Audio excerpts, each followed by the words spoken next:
Hare Krishna. Break people's misconceptions, don't break people. Sometimes when we try to share Krishna's message with others, or in general when we know something and we feel that we are right, at that time it is very easy to succumb to the intellectual temptation for smashing others. We try to prove that I am right and everyone else is wrong, and in this process, in trying to prove our rightness and others' wrongness, we often become insensitive. We often become hard-hearted, self-righteous, and Krishna cautions us against such an approach twice in the Bhagavad Gita. In the third chapter, initially he says, "Na buddhibhedam janayet ajnanam karma sanginam joshayet sarva karmani vidvan yuktah samacharan." He says, "Na buddhibhedam janayet," that don't disturb the minds of people. Buddhibhed, don't make holes in their minds. Ajnanam karma sanginam, they are ignorant and they are attached. Joshayet sarva karmani, that whatever actions they are doing, joshayet, dovetail them, encourage them to act in such a way. Vidvan yuktah samacharan, by acting properly, by acting wisely, vidvan yukta, a wise person engages them appropriately. And similarly in the 17th chapter also, when Krishna talks about austerity of speech, in 17.16 he says, "Anudvegakaram vakyam satyam priyahitam chayat swadhyayabhyasanam chaiva vanmayam tapa uchyate." So he says, "Vanmayam tapa uchyate." This is austerity of speech. And what is this austerity of speech? Anudvegakaram vakyam. Anudvegakaram vakyam. That means that speech which is non-agitating, that speech which is sensitive. Then he says it should be truthful, it should be pleasing, it should be beneficial. But first thing he starts is non-agitating. So when we are sharing something with people, people are not obliged to hear from us. They can just go away and they may continue with the misconceptions, and to avoid alienating them, we certainly need to speak the truth, but the truth has to be spoken sensitively. And for that we need to differentiate between people and their opinions. When we see that I am here and they are there and I am against them, then I think that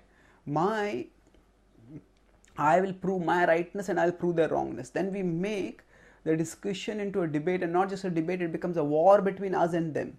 And we wed our own self-identity and self-worth through defeating them, and we equate them with their opinion. And thus when we try to counter their opinion, we don't just counter their opinion, we crush them in the process.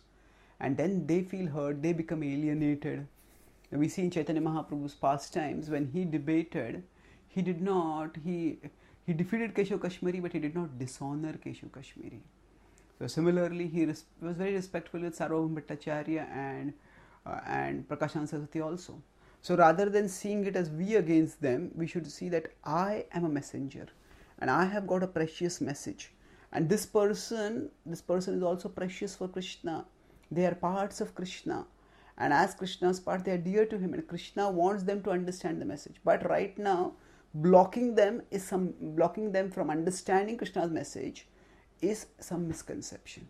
And I have to, in some way, distance them, separate them from their misconception. It's not that I have to prove them wrong. Rather, I have to help them understand that what they are considering as their present opinion is incorrect. It is counterproductive for them. It is counterfactual and it is counterproductive.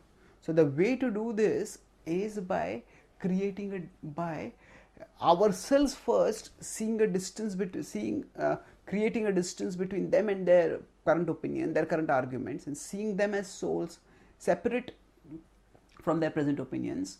And then we can conduct ourselves in a way that helps them to perceive the difference.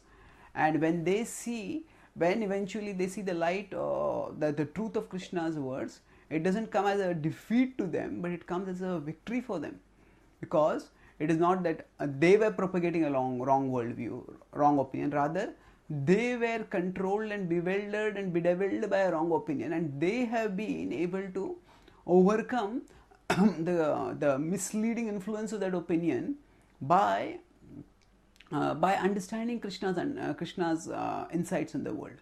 So therefore, when we make them partners in the search for truth rather than as antagonists in the search in the establishing the truth, by seeing them as souls similar to us in our journey towards Krishna, then we will be able to actually move forward steadily in helping them. And Krishna says this vision of seeing the commonality of all living beings is the vision of enlightenment. He says, Yajñātvāna punarmoham evam yasasi pandava yena bhutanya sheshani drakshasyaatmanyatho mayi. Says when we get spiritual knowledge, the previous verse 4.34 talks about getting spiritual knowledge. 4.35 talks about after getting spiritual knowledge, what happens is we should be able to see people positively.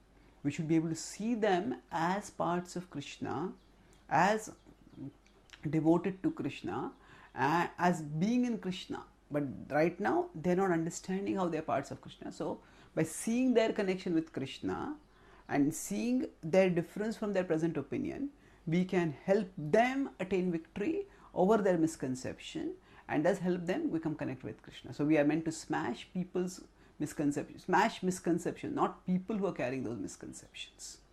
Thank you. Hare.